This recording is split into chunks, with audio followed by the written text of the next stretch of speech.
just minutes from Strasbourg Airport. An Airbus A320 slams into a mountaintop.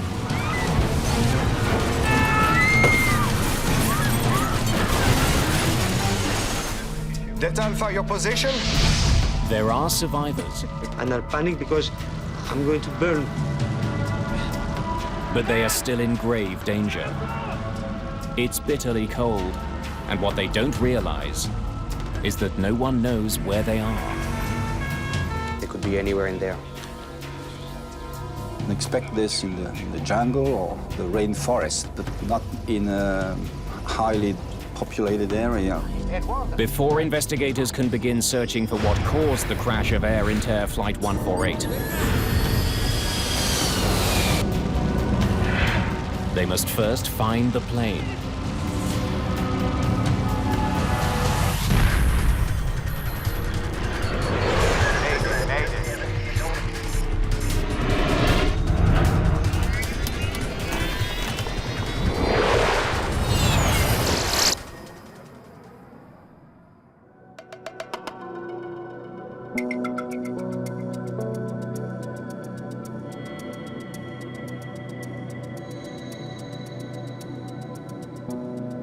January the 20th, 1992.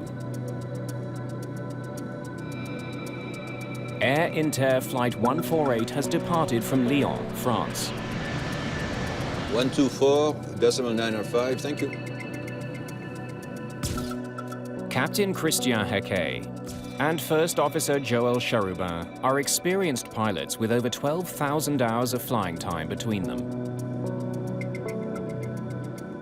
The flight is a short hop between Lyon in central France and the city of Strasbourg in the mountainous Alsace region. The French airline Air Inter caters mostly to business travelers and prides itself on being timely. Crews are motivated to avoid delays, as former Air Inter pilot Gérard Arnoux explains. We were famous for a very short turnaround. And the faster we flew, the better wages we got. Have we been flying for 35 minutes yet? 41 minutes.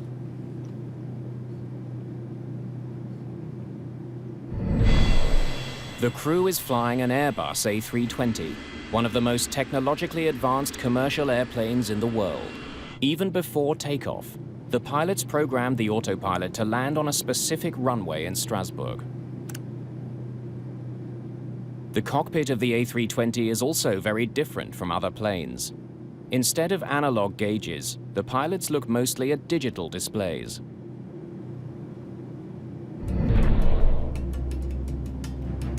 Strasbourg, good evening. Runway News 05.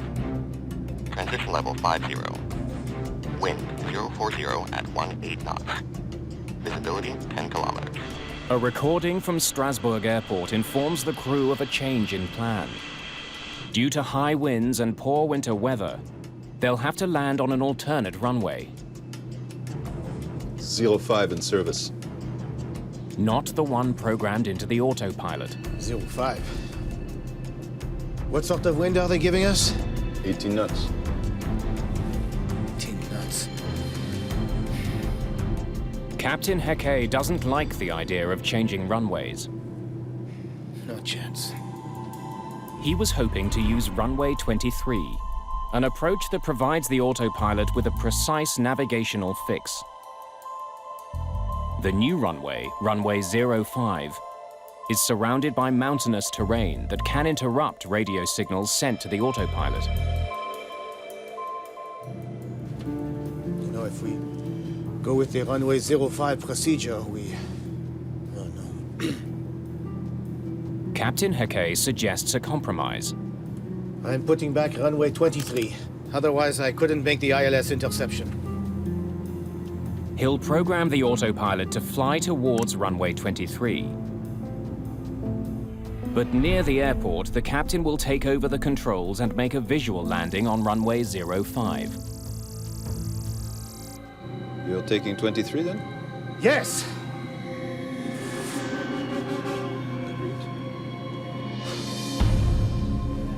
Ladies and gentlemen, we are commencing our descent. We ask you to please return to your seats. Nicholas Thank you. Skorias is a university graduate student.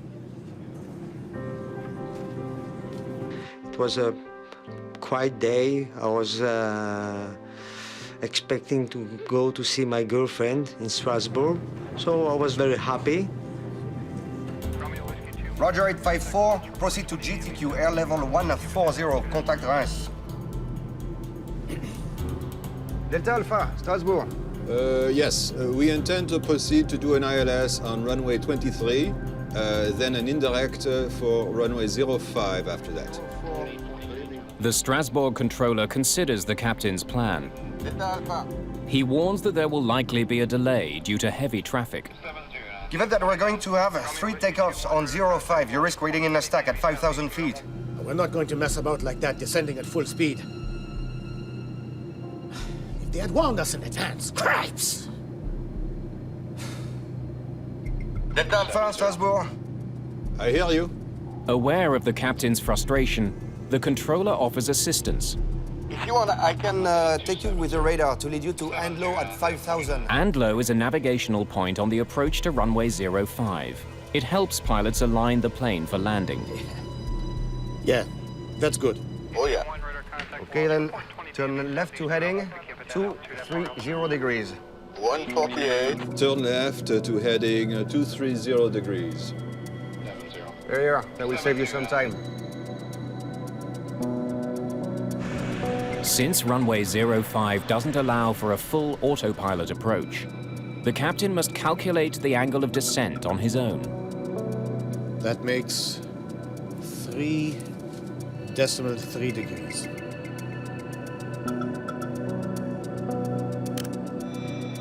Donc 3,3, c'est tout à fait normal, oui. 3.3 degrees is a normal flight angle that provides a good slope for landing. Doucement, la bonne pente, voilà. Ladies and gentlemen, we are continuing our descent. The flight from Lyon to Strasbourg was quite short. I think 50 or 45 minutes. Nothing special. It was very natural and very ordinary. Thank you. Turn left, steer 90. 090 degrees, Delta Alpha. The controller talks Flight 148 through the last turn to align the plane with the runway, now 25 kilometers away.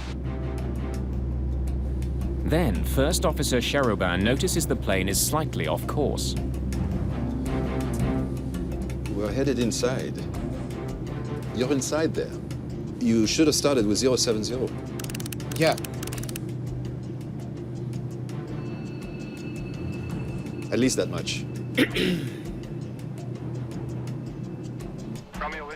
The controller also notices that the plane is off course. Air Inter, Delta Alpha.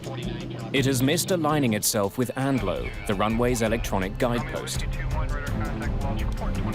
Delta Alpha, you're passing to the right of Andlo. Nevertheless, he authorizes the landing. Authorized for final approach 05. Delta Alpha. The captain initiates the landing sequence. flaps towards 2. Flaps towards 2.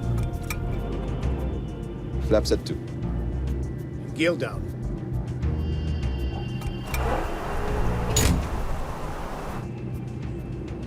Ladies and gentlemen, we are going to land in a few minutes. Heke notices that the plane is traveling too fast, so he extends the speed brakes. They disrupt airflow over the wing, which helps create more drag to slow the plane.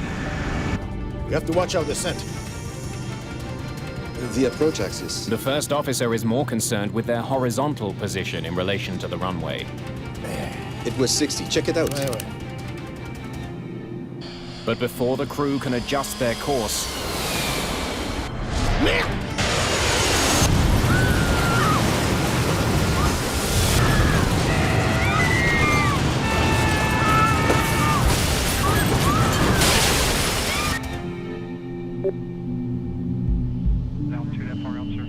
Delta Alpha, your position?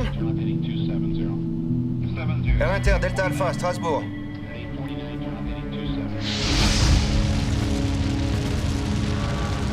The crash is catastrophic. The A320 has flown into the side of a mountain. Delta Alpha, your position? Flight 148 is no longer on radar, nor responding to radio contact. An emergency is declared at Strasbourg Airport. This is the last hit we got. We were flying about 20 kilometers away from the airport. Officials need to pinpoint the crash site, but it's not as easy as it might seem. The airport's radar is not recorded. There has been no signal from the plane's emergency beacon, and surprisingly, no one has reported seeing a plane go down. It could be anywhere in here.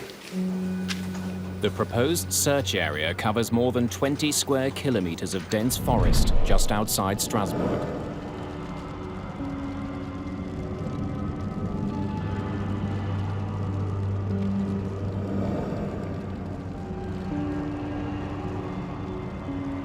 Nicolas Scorias survives the crash of Air Inter Flight 148 with only minor injuries. I took off my seatbelt, I get up, I tried to find my suitcase in the lockers, but there wasn't any lockers. I realized that I was alive. It was a crash. I saw a fire in front of me, and I panicked because I said to myself, I'm going to burn. I went to the back of the plane, of what remained of the plane. I found some other survivors. Come on! It's gonna blow! I was afraid of the explosion. I was panicked. With the smell of leaking jet fuel in the air, the survivors move away from the burning plane.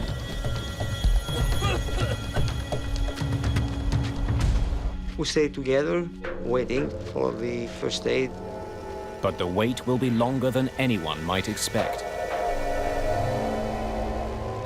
The first reaction that we have after the crash was, okay, in half an hour, 1 hour, most, and the worst, okay, the rescue team will be here. And it wasn't here. 1 hour after the crash, rescuers still have no idea where the wreckage lies.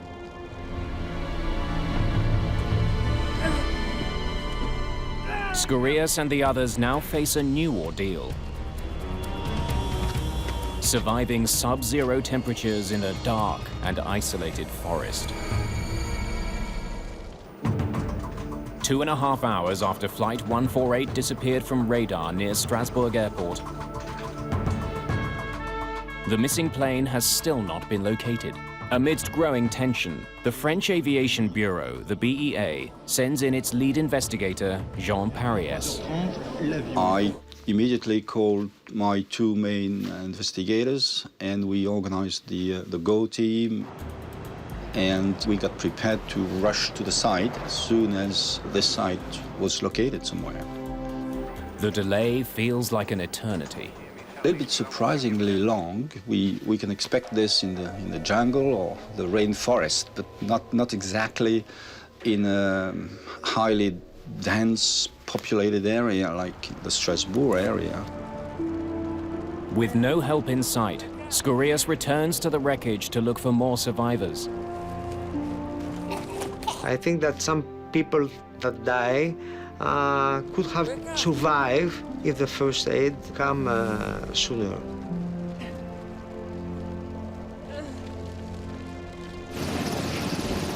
Nearly 1,000 people search for the missing plane.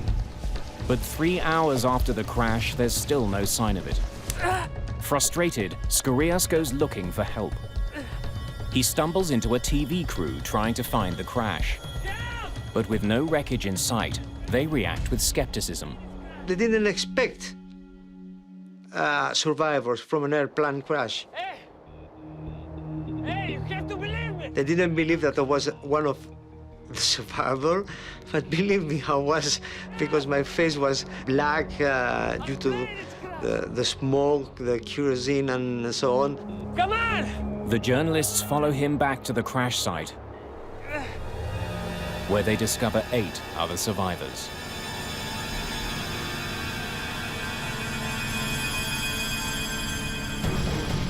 Finally, the first rescuers arrive. The crash site is located near the top of the 2,500-foot Mont Saint-Odile, 19 kilometers from the runway. They found us after 4 hours and 30 minutes. So it was a mess. I was very, very disappointed that at 20 kilometers from Strasbourg, and they couldn't find us. A total of 87 passengers and crew have died, including the pilot and co-pilot. The survivors begin to tell their stories, but no one reports anything that might explain why the plane crashed. I don't know what happened. We were landing. I lost all consciousness. We must have hit the trees.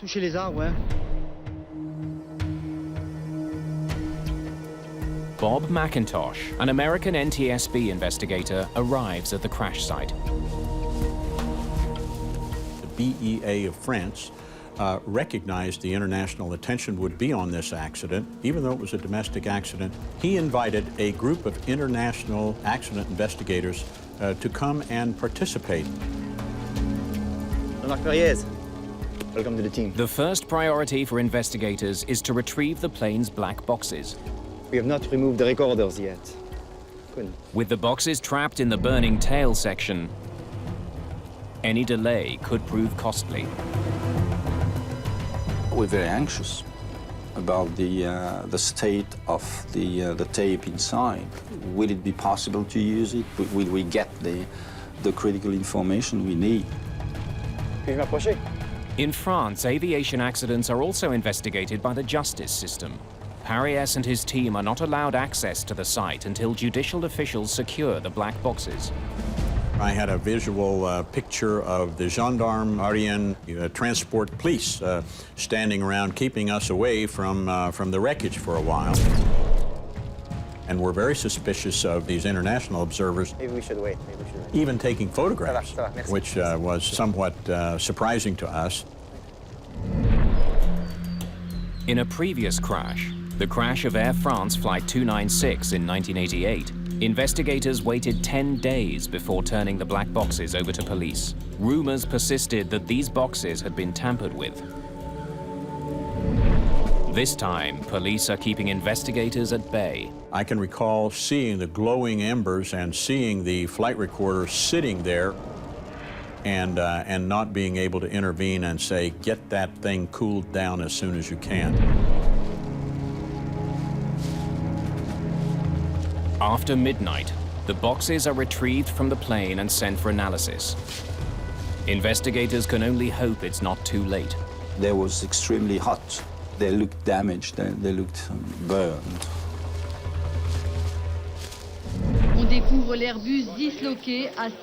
In the light of day, investigators get some of their first clues from the crash site itself. They discover why the plane's emergency locator beacon didn't send a signal. It was actually destroyed by the impact. The beacon is located inside the cockpit and is designed to start working after a crash. Its failure suggests an unusually forceful impact with the ground. We had this first feeling that the descent was abnormally steep. Investigators examine the engines to see if they may have stalled before impact. If you find the blades curved and a lot of wood sucked inside the engines, then you understand that the engines were working properly. And that's exactly what they find. The plane clearly had power, yet it plowed steeply into a mountainside without ever sending out a distress signal. Investigators are puzzled. They hope that the box which recorded the plane's flight data will help them solve the mystery. Those particular recorders had the best survival record of any recorders. They were the top of the line as far as survivability is concerned. The black box is designed to survive temperatures up to 1100 degrees Celsius for half an hour. The tape recorder inside is protected by a capsule filled with water.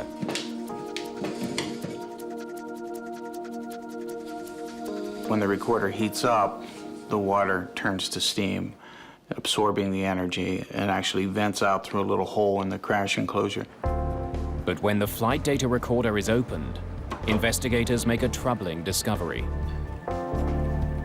The FDR was totally damaged, impossible to read anything from it. It was subjected to heat beyond the 30 minutes. The recorder was just never designed to withstand that kind of sustained heat. And so we were very disappointed. There's now only one hope for recovering the plane's flight data, a device called a Quick Access Recorder, or QAR. Maintenance workers use the QAR to access the plane's computers, but it also records some flight data. Unlike the black boxes, the QAR is stored near the cockpit.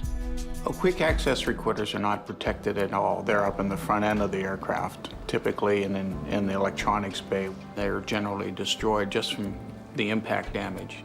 Investigators are encouraged to discover that in this case, the QAR has survived.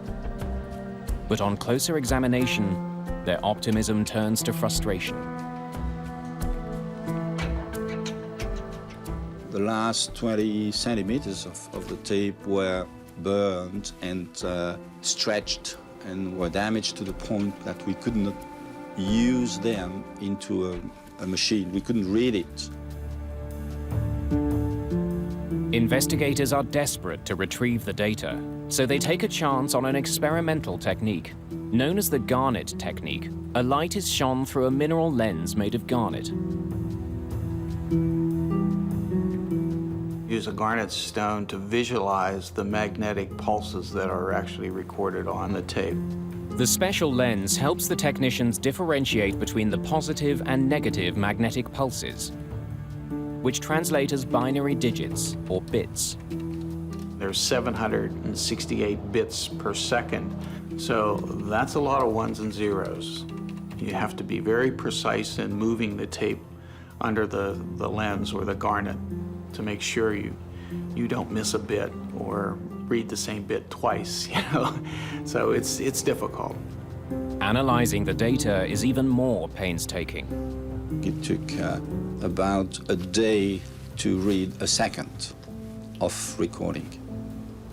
Any additional second recovered could reveal something that would make a difference. The effort to retrieve all the QAR data could take a month or more.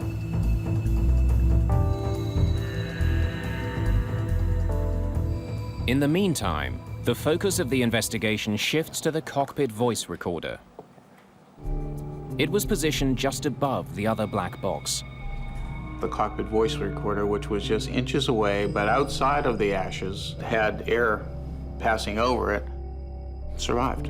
Runway 23. Otherwise, the recording reveals the captain's anxiety early on in the flight. You're taking 23 then? Yes! Investigators know that landing on runway 05 requires what's called a non-precision approach. That means pilots receive electronic guidance only on their horizontal position, left and right. They get no guidance when it comes to altitude. The non-precision approach is significantly less accurate. Why, it's not really difficult, but they are less comfortable. 05. What sort of wind are they giving us? The non-precision approach increases the demands on the pilots. Investigators can also hear that the captain had concerns about landing on runway 05. 48, Delta Alpha, you are number 1 with VOR DME runway 05. Runway 05. 10 nautical. That won't work. It's a lot of distress over a non-precision approach. Wondering what can cause such distress, investigators research pilot training at Air Inter. They find that most pilots did not have extensive training making non-precision landings in the new A320. I think we should have had double the training compared to an older plane. Investigators asked the airline for detailed records on the pilot's history of runway approaches. They're intrigued by what they discover. Captain Heke had landed at Strasbourg countless times, but he had never landed an A320 there using a non-precision approach. We're not going to mess around like that descending at full speed. Clearly, the captain was uneasy about having to execute a landing he had never made before. I think the captain was worried about making it in a minimum amount of time, and the minimum amount of delay. Have we been flying for 35 minutes yet? And the co-pilot was worried about not getting in trouble by offending the captain. At least that much. More research into the pilot's work history offers yet another revelation. While the two pilots had flown more than 12,000 hours between them, they were both still relatively new to the highly advanced A320. It's 05 in service. The aviation community misunderstood the magnitude of changes brought by the new Airbus A320. The captain had only 162 hours in the A320, and the co-pilot even less, just 61 hours. Behind this accident scenario, there's an issue of confidence of the crew in themselves, in the aircraft. 18 knots. No chance. They were not prepared, really, to fly in this kind of condition. If they had warned us in advance, cripes! Investigators conclude that the crew's training was insufficient. But that alone does not explain the crash. Merde!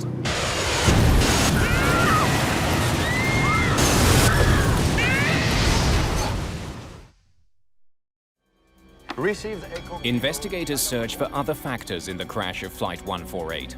They review the conversations between the crew and air traffic controllers. If you want, I can give you radar headings and take you to Anlo at 5,000. Yeah, that's good. The radar vector makes flying easier. The captain was happy because it was reducing his workload. Turn left, steer 90. With the controller's assistance, this landing should have been very simple. But when investigators reconstruct the plane's trajectory using radar information from various stations around the airport, they discover a shocking error. The 090 heading started here. 090, 0 degrees, Delta Alpha. But it won't take them to Andlo. Last radar vector the controller gave was incorrect. It sent them... Thank you. ...closer to the mountain. They were, of course, because of following the heading they got from the radar vectoring, they found themselves in this undershoot situation. You're inside there. You should have started with 070. Yeah. Investigators are also troubled by the controller's choice of words when he warned the pilots, incorrectly, that they were headed to the right. Delta Alpha, you're passing to the right of Anlo.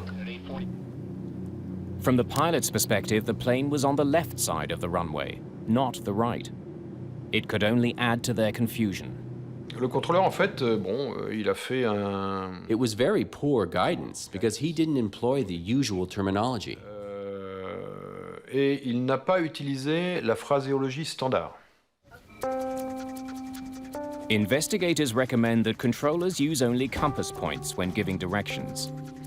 Never the words right and left. The controller's mistakes clearly brought the plane closer to the mountain. Turn left, steer 90. 090. But once again, investigators feel they don't have the whole story.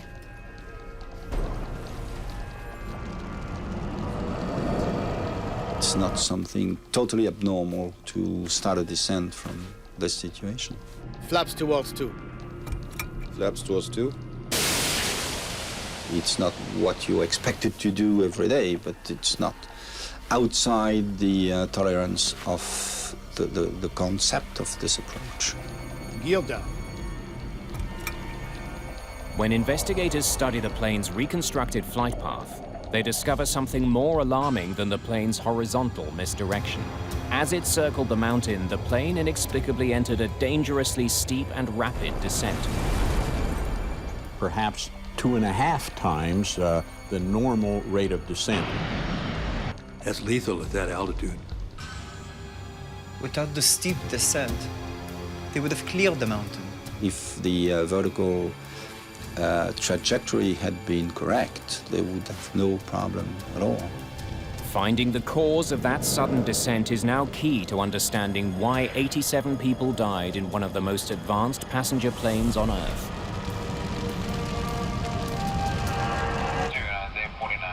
Authorized for final approach 05. The descent was initiated at 1800 hours, 19 minutes and 38 seconds. That Delta Alpha is the point of no return. By studying Flight 148's trajectory, investigators determined that the rapid descent began 60 seconds before the crash. Delta Alpha. There is no indication on tape that the descent was deliberate. How it happened and why the crew didn't notice is a mystery.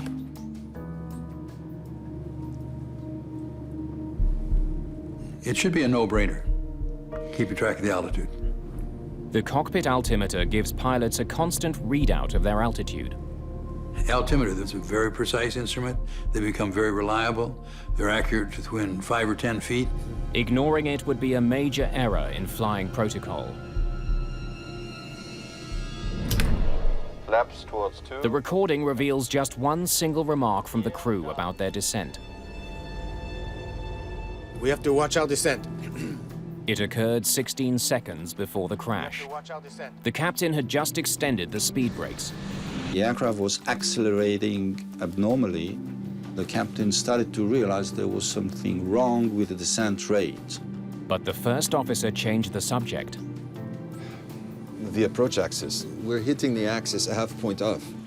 There. It was 60. Check it out. He refocused the captain's attention on the lateral situation rather than the vertical situation, which was the main problem, of course. And they both failed to recognize this situation. I think they were planning that we're going to break out of the clouds so they'd be able to see the runway, and they wouldn't need to do the full instrument approach. It was 60. Check it out. But the plane never left the clouds. There's an old adage in aviation. Rocks have been known to hide out in those clouds. It now seems clear that the crew was not monitoring their altitude closely enough. But a bigger mystery remains. We can only guess why. What caused that deadly descent?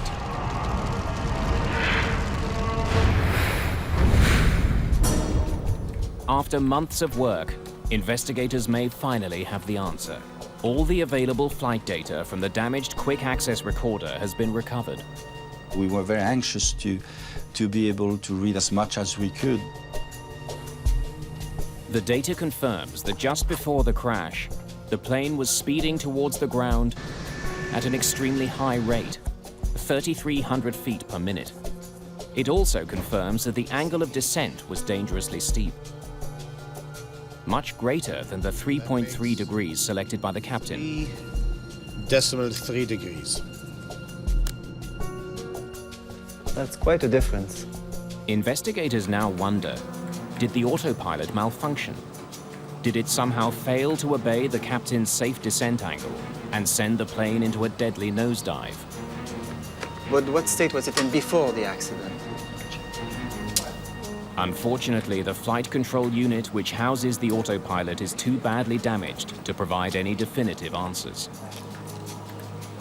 We could never demonstrate that this FCU on this aircraft during this flight functioned properly or not. But then, when he returns to studying the flight data, Paris discovers something that may finally reveal the cause of the crash. He notices a similarity between two key numbers: the plane's vertical speed, 3,300 feet per minute, and the intended flight path angle, 3.3 degrees. Coincidence? Paris uses a flight simulator to test a new theory. Can you show me a descent of 3,300 feet per minute? He believes that the similarity is no mere coincidence. On the Autopilot, there are two descent modes: flight path angle and vertical speed.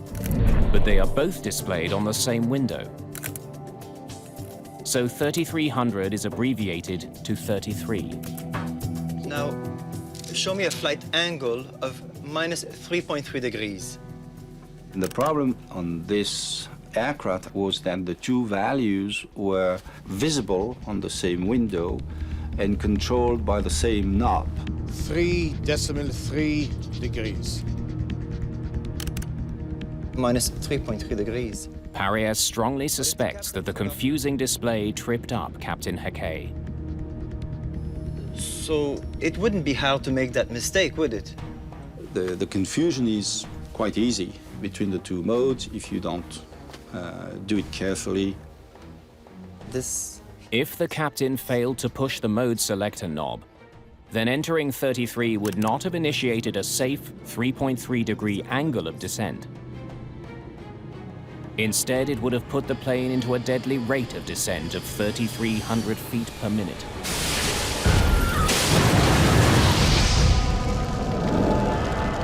Two months after the crash, another Air Inter plane enters a dangerously steep descent for the same reason. The crew only discovered the problem when they broke out of the clouds. Those pilots also confused the plane's flight path angle with its vertical speed. They were lucky enough to have a much higher cloud base so they could correct the problem. Further research reveals an industry-wide problem with the A320. Many people confuse these modes, especially during training, and many of them fell in the trap even after the training. Eager to test his new theory, Jean Paris programs a simulator with all the known data from Flight 148. Okay. He then inputs the same rate of descent he believes the Air Inter pilots selected. If Paris is correct, the simulation will end with the plane hitting the mountain. But it doesn't. We're missing something. Strangely, this didn't lead to a crash. Every approach would overfly this obstacle by a significant margin. Have we factored in the wind? We started to work on other alternate hypotheses. Let's try again, but initiate the turn sooner. But nothing was really credible. No matter how hard he tries, Paris cannot simulate the crash. Unable to explain why, he turns to the plane's manufacturer for help. Thanks for bringing this to my After attention. much research, an Airbus designer comes to Paris with an explanation about a little-known element of the Autopilot's design. In emergency situations where the A320 needs to change direction quickly, the Autopilot is programmed to reverse the plane's direction at twice the normal rate. The reaction of the Autopilot would be much faster. And these cases were typically when you were descending and asking the Autopilot to climb, or climbing and asking the Autopilot to descend. We immediately went back to the data at the very second at which the descent was commanded by the crew. Gear down. Paris discovers a tragic coincidence. Sadly, we found that at this very second, there was turbulence. There was an ascent. It's very slight, but there it is. The momentary turbulence caused the plane to climb slightly. And this led to a positive 600 feet per minute vertical speed for maybe half a second. It was during that same half second that the crew commanded the plane to descend. It was 60, check it out. The Autopilot read this as an emergency requiring a blazingly fast descent. That could be it. Investigators now contemplate a terrible thought. Could a random gust of wind, hitting at exactly the wrong split second, have been the difference between life and death. Here it comes. And we got a crash. Parias's theory explains every aspect of the crash. The crew's confusion with the autopilot display 3.3 degrees caused the plane to descend dangerously close to the mountain. Turbulence and an obscure safety feature brought it even closer. It was a fatal combination. It's a fascinating lesson about the random dimension of accidents. Half a second before, half a second later, they wouldn't have the accident. The discovery of a confusing cockpit display has enormous implications for the entire industry. The flight instrumentation of aircraft like the DC-10, MD-11s, the 747s and so on, all the Boeing products and all the commuter products that were using that avionics suite had this vulnerability about it. Investigators now face a daunting question affecting aircraft safety around the world. If the design of the autopilot interface isn't changed, how many more people could die?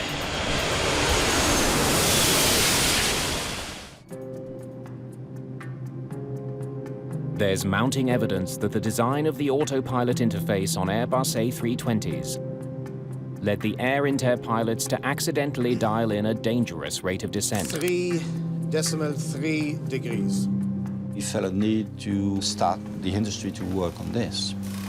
The plane's manufacturer, Airbus, responds immediately. The main change, which was very quickly made, was to change the display window. With the new design, if a pilot selects a vertical speed of 3,300, the entire 4-digit number is displayed. So the confusion between an angle and a vertical speed was no longer possible. For investigators, only one mystery remains. All Airbus A320 jets are designed to be equipped with a safety device known as a Ground Proximity Warning System, or GPWS. Which is a downward-looking single-purpose radar that tells you how high you are above the ground directly beneath the airplane. And if it gets to be too low, it'll set off a warning. Pull up, terrain. Pull up.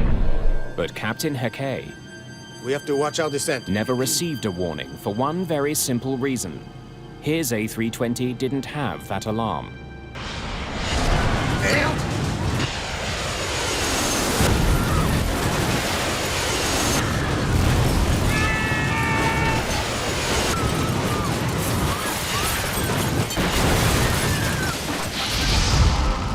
The first question, of course, was why the aircraft was not equipped. So it's not part of the minimum equipment list. The Air Inter management had decided they did not like the false warnings that had been produced by GPWS equipment. Normally, most planes fly slower than 250 knots when under 10,000 feet, but we flew at 350 knots until the final approach. So at those speeds, GPWS was always giving off false alarms. Dans ces conditions, parce qu'il générait des fausses alarmes. This decision, while legal, prevented the pilots from having one last line of defense before crashing into the mountain. C'est pas possible d'imaginer un instant. It's impossible to imagine that the pilot wouldn't have pulled up if he'd heard the alarm. We should have a GPWS on commercial flights in any case, yes. That's an obvious conclusion. The report will list these causes: flight deck aeronautics. Investigators conclude that there was no single cause for the crash of Flight 148. Training, lack of GPWS. The tragedy involved an ill-fated combination of many different weaknesses in the airline industry. We made 35 or so recommendations, including pilot training about the ground proximity warning system, and so on. The recommendations lead to sweeping changes. Pilots must now have more A320 training before getting behind the controls. One of the two pilots now need to have at least 300 hours on the plane. They estimated that 300 hours were enough. Another change, the design of a more heat-resistant black box. The FAA did a test, did some studies, what the thermal characteristics of post-crash fires were, came up with a value of 260 degrees C for 10 hours. Delta Alpha, your position? Air Inter, Delta Alpha, Strasbourg. As a result of the Strasbourg crash, the A320 is now a safer plane. You can only get this change if there is what people perceive to be a good reason. And sadly, a good reason is still an accident. But improved aviation technology is still no substitute for well-trained, well-prepared pilots. There's an old axiom in aviation that you taught early on that never let an airplane take you somewhere that your brain hasn't visited at least 5 minutes ahead of time. This is an excellent example of a flight crew that didn't follow that particular axiom.